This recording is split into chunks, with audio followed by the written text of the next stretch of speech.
Welcome to Closet Cosplay, the podcast where we help you create con-worthy cosplays on a closet budget. I'm LJ. And I'm Michelle. And today we are going to actually be getting back to what we originally started this podcast for. Yay! Yep, back to basics. Back to basics. Cosplay suggestions. So we're really excited that we actually got to do one of these because I know everybody's starting to gear up for cons again, hopefully. So it's good that we've gotten a couple in. And the one that we're actually going to be doing today is really interesting, not only because of the character was fun to create the costume for, but because it is also a gender-bent version of the character. Yes, and when I think gender bend, I think, okay, you're taking a female character, if you're male, right? You're taking a female character and you are translating that to be a male character. And if you're a female, you're taking a male character and you're translating that into a female version. Yes. So... And sometimes it's really easy to do because it's just like you're just really doing that cosplay as a female or as a male. And it makes it easy. And in this case, this is one of those. Yes. And we got a suggestion in from Dalton. And he wanted to do the character H'aanit from Octopath Traveler. Mm-hmm. And I know nothing about Octopath Traveler. I have technically the demo downloaded on my Switch. I remember, but I think I tried to play it at like midnight when I was in bed and I fell asleep in the first 5 minutes. But I hear really, really good things. And as a fan of classic JRPGs, I'm sure I would absolutely love it.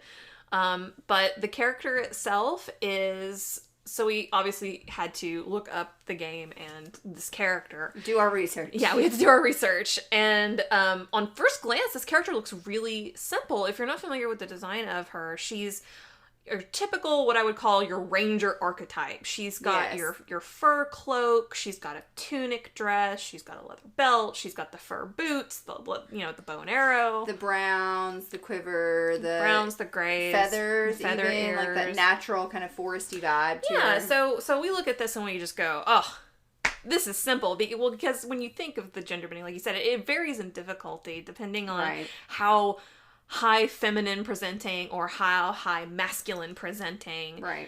Traditionally speaking, without getting into all of my gender philosophies. Yeah. Because I can get off on a tangent there. But this is what I would consider a fairly easy character to translate into a masculine presentation because she's not wearing a dress. She's wearing things that are typically associated with male professions, your bow and arrows, your animal hides, your fangs, stuff like that. So that typically reads male or masculine to most people. She might be in a tunic dress, maybe, but it's not like a dress. No. It's like a tunic, really. Yeah. I don't even really need to add dress. That's about the length of a normal tunic. Yeah, you're right.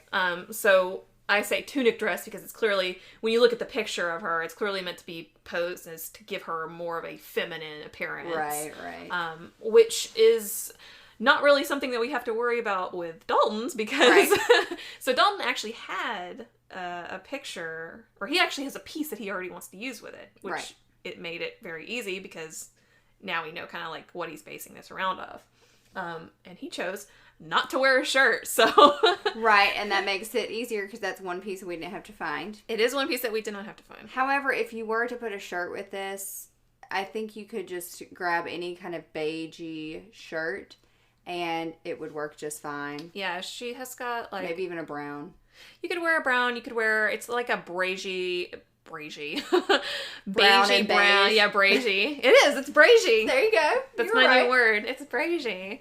And it is fur lined on the inside, it looks like, but that's some trim. And honestly, a lot of this costume, you could just go out to a Michael's or a Hobby Lobby or somewhere and get one of those strips of the fur trim. Right. Because they make that stuff. And line everything. Yeah, just line everything. So if you have trouble finding stuff that has any kind of trim on it, whether it be a fur trim, a lace trim, anything like that. A leather trim, whatever you want to find, like you cannot find that piece with it, honestly, just go out to a craft store because they have yards and yards of that stuff that you can just buy and hot glue it onto your stuff. Right.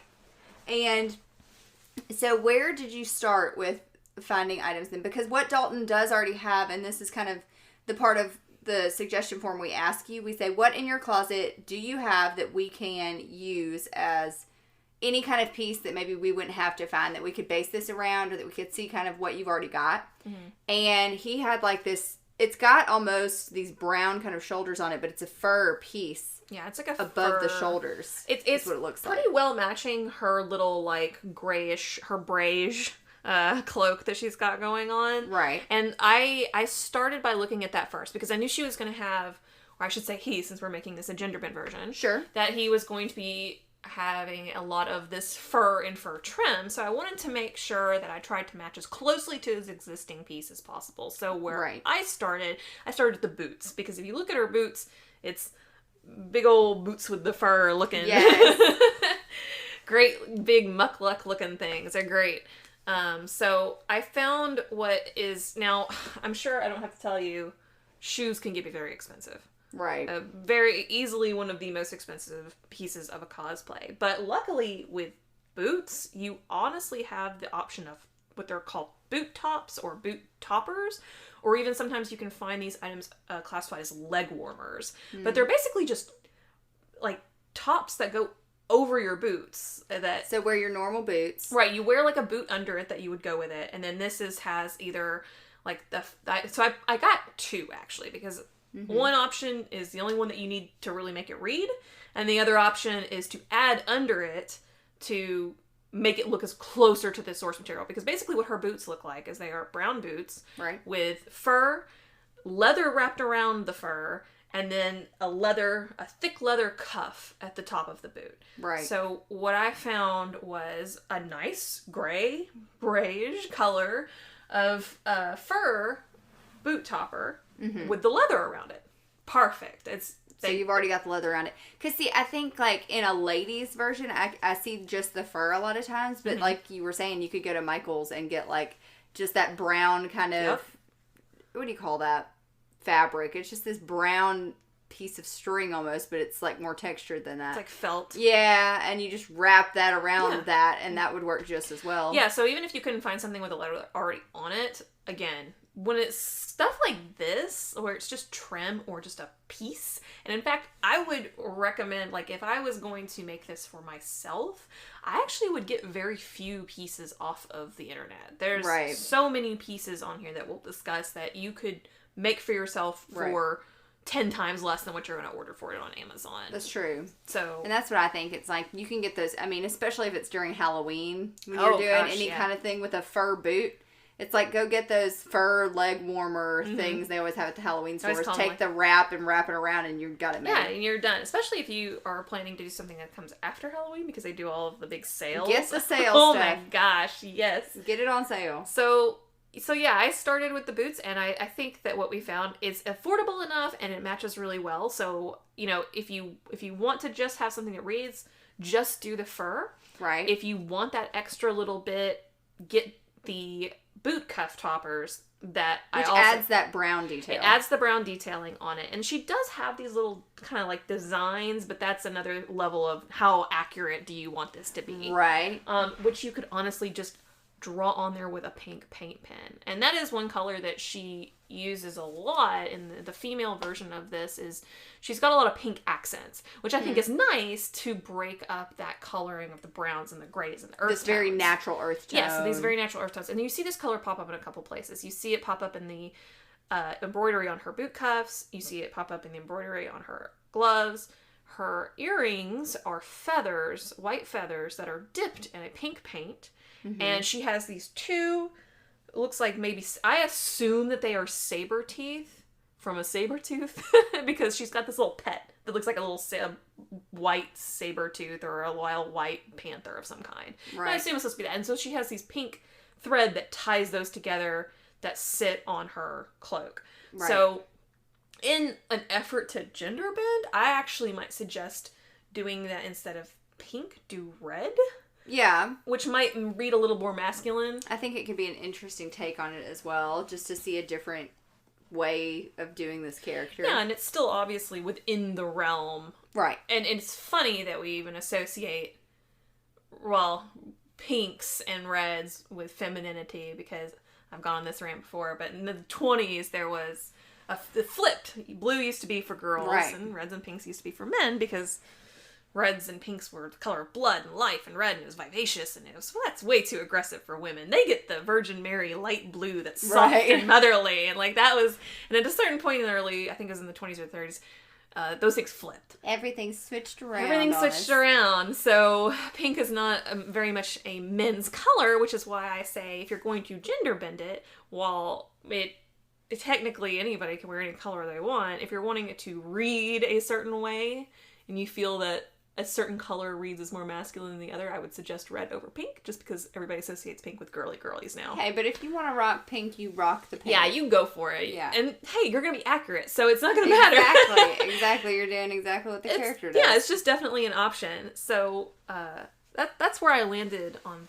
that, and I think you found the gloves to kind of match. Yeah. So when I looked at gloves, I first searched gloves, right? And that's your first mistake, because it brings you all these crazy options that are not at all what you're looking for. Right. So then I went back and I looked at the picture and I thought, well, it's more of a bracer, I think, than a glove. Yeah.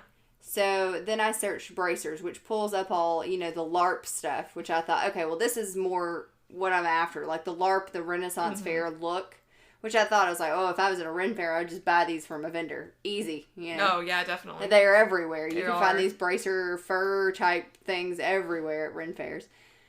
But when I searched bracer, one of the first things that showed up was a LARP accessory, and it looks kind of like a short glove, but it's got fur popping out of it. And what was neat about it is it even has an area for these little daggers Yeah, that they I saw use that. in LARPs that you can tuck in there, which I thought was pretty neat. And so I used that as an option, and then I went back and looked at bracers, and honestly, any brown bracer I think would work. And like LJ was saying, you could get that fur trim or just a piece of fur fabric and stuff it under there, and I think it would look just as good It absolutely would. as the fur bracers themselves. And you'd probably get by cheaper doing it that way. You would, and honestly, you would get it closer to what you ultimately want it to look like. Right, in my exactly. opinion. And I think the bracers would cover more of the arm, which her arm is more covered than like that short one I found. So I think if you wanted to cover more of your arm, I would get the bracer and just a fur fabric or fur trim. Yeah, because they very much look just like gloves, but they are lacking the fingers, which is fairly common when you see archer type characters. And I'm actually only slightly disappointed that she doesn't just have a straight up archer's glove, but I understand that probably wouldn't fit the aesthetic. But I always love an excuse to have that archer's glove on, because What's an archer's glove? so an archer's glove, it has, I believe it has the first two fingers, and then these fingers are missing. So it's Okay. very specific style of glove that you would wear when you're doing archery, and it has to do with the way that that way you can grip the arrow better. And speaking of arrows, so this character does obviously have, since she's an archer type, she has a bow and an arrow. Well, arrows in a quiver. And she also appears to have a dagger of some kind, which kind of brings me up to a topic of weapons at conventions. Oh, yeah. We could talk about that for sure. Yeah, so I would highly suggest, before you ever make a purchase for a weapon, real, fake, obviously don't be bringing real weapons to the convention. I feel like that's what that I don't goes think without saying. most cons will let you pass the door with a real weapon unless it is really bound and they've got a policy on it or something. Yeah, so that's what my suggestion would be. If you're planning on taking this to a convention of any kind, you need to first off check their policy on weapons. Right. Because a lot of people, or a lot of conventions, require weapons to be peace-bound, which I actually do not entirely know what that means, or what... I've never had to bring a weapon into it, but I understand that it's some, they either have to... You cannot take them out of a sheath. Right. You can't, And so I worry with... So I initially looked at these bow and arrows, and I don't think you would get in trouble for just having the bow. If you only took the bow in, I think you would be fine. Right. I think an issue might arise with the arrows and the tip of the arrows. Right, so that's my... So what I would do... If I was doing this character,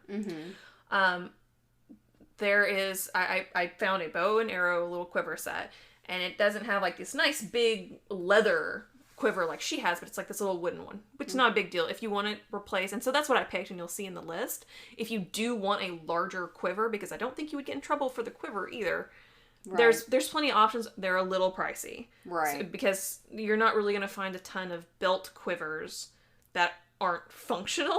Most people aren't looking and if for you them. know you'll use it, a lot, or if you know it's a good Ren Fair get piece. multi-use out of it, then sure, go ahead and invest. But if not, then buy the, Yeah, you just use the one that comes with it and has the arrows in it. So what I would do, like I said, if this were me and I wasn't planning on using a quiver, I would just use the little wooden quiver they got, and I would remove the tips of the arrows, and I would actually just hot glue them into the quiver. Right. So you couldn't even remove them if you wanted. Right. That would probably be fine as far as I am to understand the way that piece binding works. And you could always call the con organizers, and I'm sure they could explain exactly what they mean by their weapons just run policy. It past them. Right, exactly. Say, hey, this is what I want to do.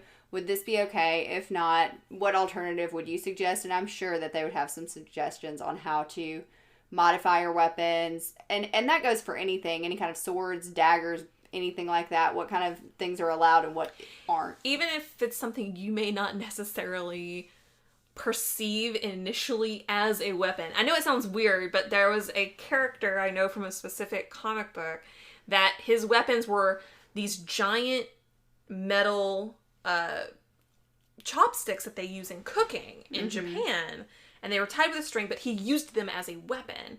And I know of an instance where not a friend of mine, but a friend of a friend, basically, right, cosplayed as this character, had these big metal chopsticks, and they wouldn't let him in with them. He had to leave them because they are still weapon-like. They're like on the edge. Yeah, it's you could still hurt somebody with those things, right? Especially if you're going to be posing and showing off and acting like you never know who's weapon. Gonna walk by. So that was probably for the better. Stuff. Right. So again, if it is a weapon of any kind, if it can be misconstrued as a weapon of any kind, just check their policy, and if you have any questions about it, call. Right. Email, do something. So that's my little spiel about, hey, when you're considering a weapon for a cosplay, do a little bit of research first. But we do have the bow and arrow and the quiver. I didn't actually find a dagger, but that's really just a sheath, because they're not even, I don't think they're even going to let you in with anything that looks like a knife. Right, exactly. So a sheath would be fine. I see a lot of people using empty sheaths. And all of that can hook onto her belt, which is just a plain, and it's a ring belt. It's called like a medieval ring belt on a lot of stuff. Yeah. So. You can find those fairly simply, and you can use those at Ren Fairs. Like, I see people all the time attach like the cups to them and walk around, and the little potion clips, and you can put all kinds of little accessories on those ring belts. Yeah, those are definitely reusable for a lot of things. And she does have this little medallion, and it does look like it's a specific medallion. I could not find that medallion anywhere. If you are hard up for this medallion, I would suggest, again, I'm going to say, go to Michael's, go to your local craft store, find you a silver disc, and draw this design on it. Right. And hot glue it or clip it onto your thing. Yeah, because you could hot glue the design on and then paint it, or you could draw the design on. That's true. You could do that, because then that way it would be, embossed? Raised a little bit off of the surface, maybe. It's a good idea.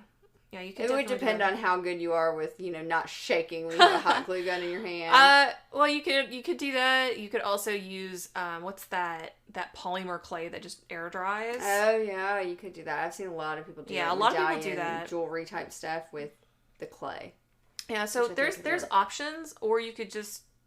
Honestly, I didn't see it the first couple times that I looked at this picture, so if you didn't even have it, I don't think it would be a big deal, but it's just if you want to add that little extra bit, just get some sort of silver disc. Well, to me, if you have a ring belt and you've got a gold or silver ring, that's true. A shiny little detail that could work just as well. Yeah. If you don't have time to do all that. Exactly, and again, a lot of this is depending on how crafty you are, but I feel like for this outfit, the craftiness that you would have to do is actually very easy. Yeah. In terms of craftiness. Oh, let's talk about what we found for the fangs. Yeah, I was gonna just bring that up, speaking of crafty. Yeah.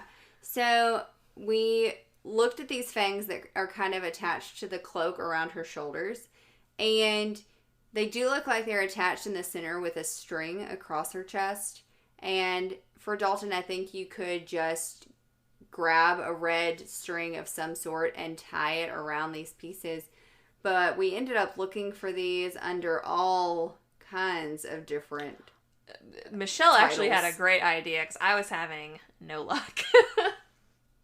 Oh, so what did we end up deciding on? I think you were like, oh, you want like devil horns. Yeah, I was looking at her and she kept looking up fangs, and I thought, you're not going to get it with fangs. You're going to get vampire fangs. Yeah. You're going to get all kinds of stuff that's not going to be big enough for the costume look of it. Yeah. So then I thought, well, what about those like buffalo horns or ram horns? So I went to horns. I went to that idea.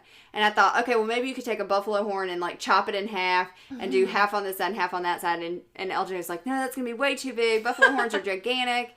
And I thought, yeah, you're right. They are way too big. And then I thought, I think I was just scrolling and I saw like the crazy costume devil horns, for a devil costume for Halloween. And I thought, well, that's right about the right shape. What if you could find white devil horns somewhere? And lo and behold, we found white devil horns.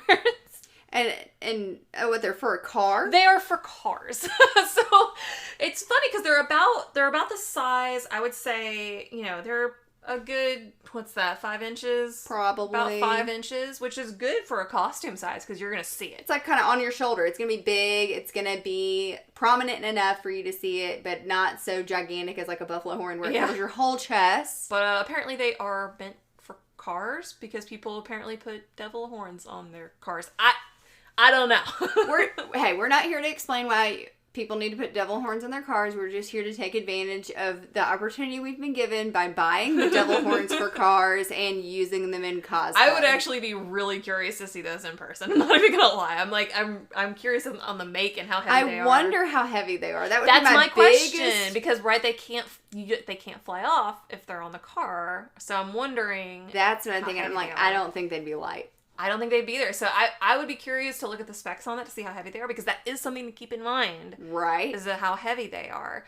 But if it were me, and let's say that these were light enough, and again, if this is the crafty thing, this is a perfect thing for that polymer clay too. Oh, that's true. You could just make it. It's very simple. Or it's like, I when I was looking up the devil horns, actually, like the headbands and stuff, there were like white devil horn headbands and things on Etsy that people had made that you could totally deconstruct and use, and they would not be as heavy potentially as these car devil horns. So if you want to stick to Amazon, you could try those, but if it were me, I would probably either make these myself or just get some of the ones off Etsy because the Etsy did have some nice options. Yeah, they did have some good options. When you just look up white devil horns, those options will come up. And I think in Dalton's case, either attaching it to that fur piece you have could work, depending on how you choose to attach it.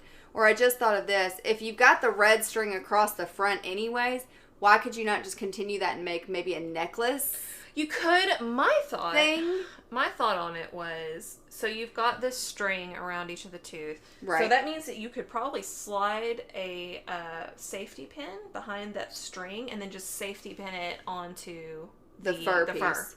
That would make sense. That way you're not actually you don't have red all around your neck. You're not having to hot glue or anything. So I think that would probably work. If it were me, that's what I would try. I think it could, yeah. Depending on how heavy the horn was. Yeah, the horn weight is very important. The safety pin has to hold. Because to me, even a gigantic safety pin, depending on how heavy that horn is, might not hold it up. It might not. So that's definitely something to look at. You could even hot glue, I'm all about the hot glue a heavy duty barrette thing on it and clip it onto your shirt. So there's actually quite a bit. Now, see, that's the only thing is with this, you are going to have to do a little bit of crafting. A little bit of work behind it. That does not exist as we can find it. Right.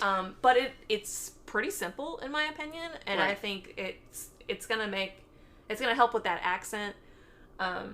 Another little bit of craftiness that you might have to do, and this just depends on how much you want to do it with. So she actually has, in addition to these little white fangs with the red or the pink string, she has these 2 little feather earrings with the pink dip.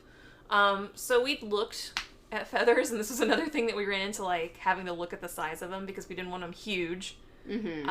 Turkey feathers are huge. Turkey feathers are huge.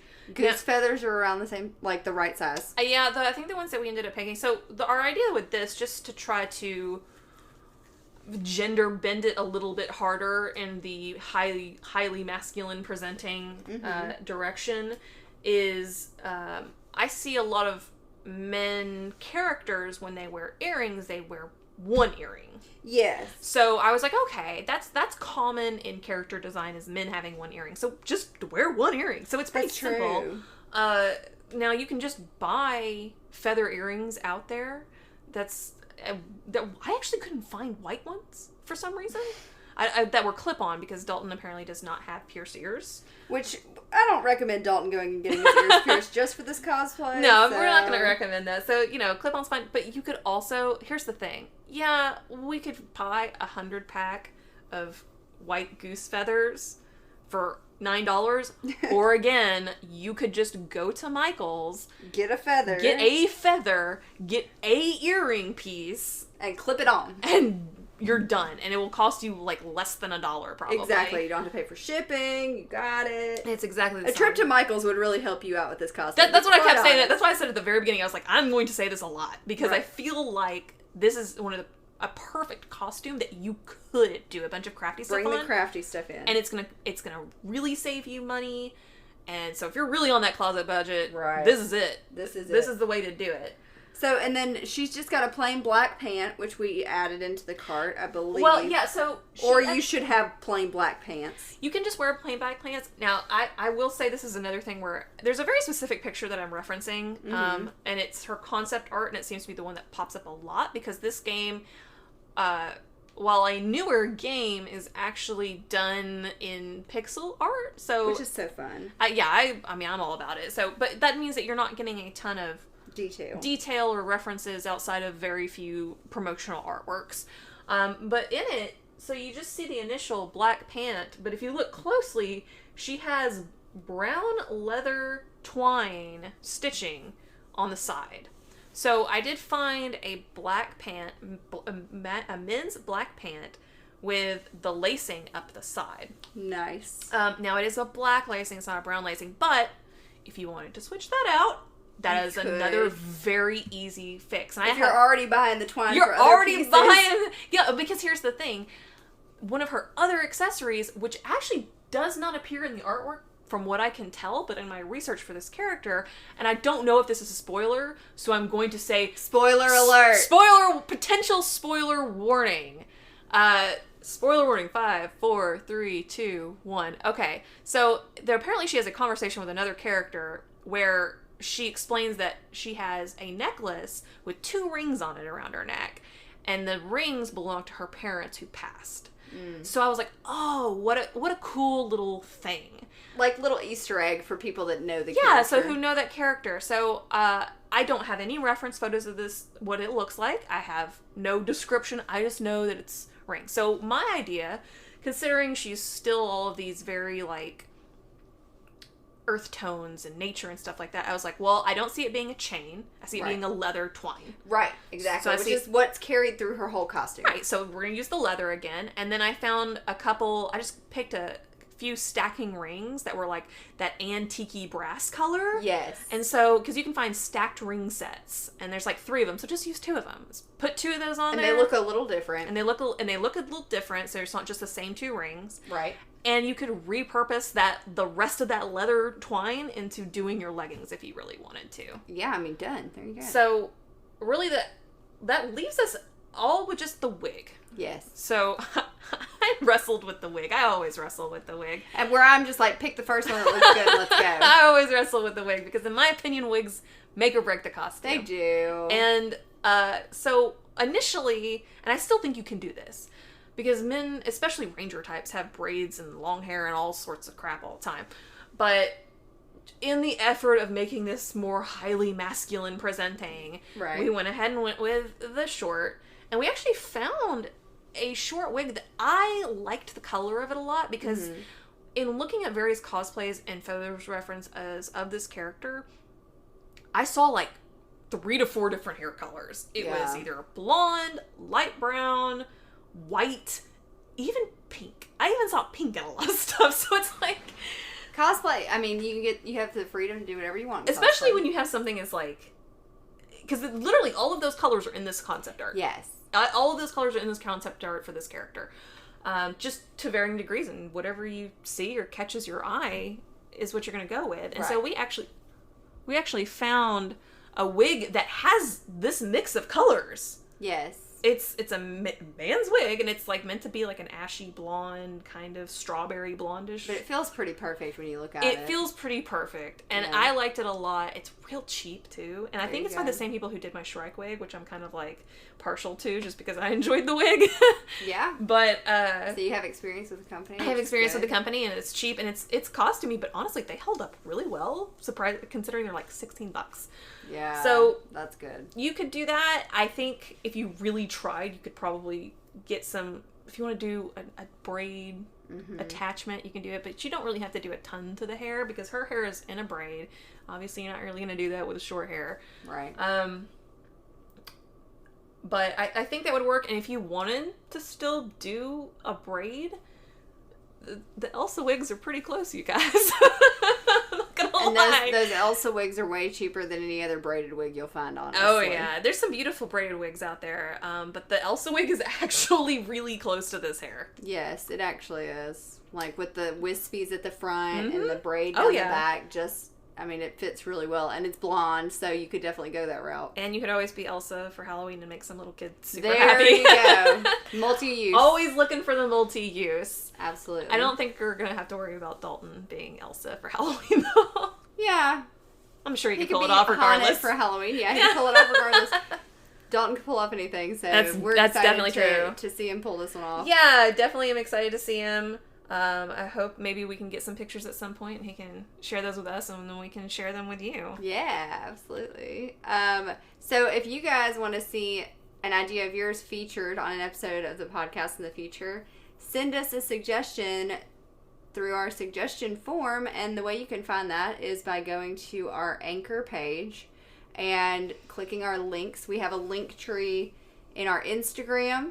We also have a contact us button on our Facebook page that will lead you to the suggestion form. So check it out. Leave us a suggestion of a cosplay that you would like us to do for you, or just a cosplay you'd like to see the things we'd pick out for. Yep. That's what I'd like to do. Yeah. Just let us know what you've got in mind, and we will do our best to research it, even if we don't know what it is. Like we have clearly done. Yes, and make it work, and share it with you guys. So we appreciate you guys listening. Thank you so much for joining us on this episode, and we will hang out with you on the next one. Stay safe. Bye, guys. Bye.